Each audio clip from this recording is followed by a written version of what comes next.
من قناة فن الدش، قناة من أحلى القنوات، قناة ملهاش حل. خليكم معايا عشان القناة ديت لسه نازلة جديد على قمر النايل سات.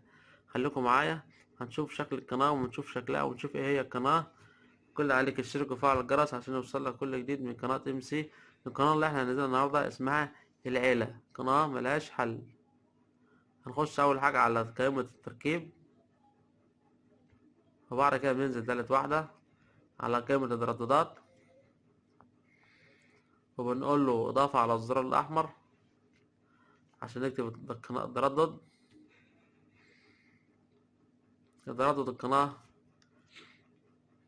12/5/12/5/6/6، معدل الترميز 27500. زي ما انتم شايفين بنخليها عمودي أو حرف الفي، خلي التردد عمودي أو حرف الفي. بندوس حفظ للتردد، وبعد كده بندوس بحث على الزر الأزرق.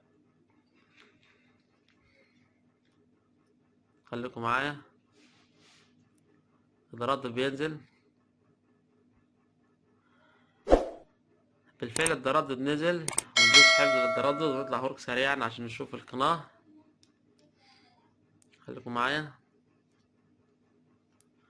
هنجيب كاميرا القنوات هتفتح معانا. نروح سريعا كده نشوف القناة.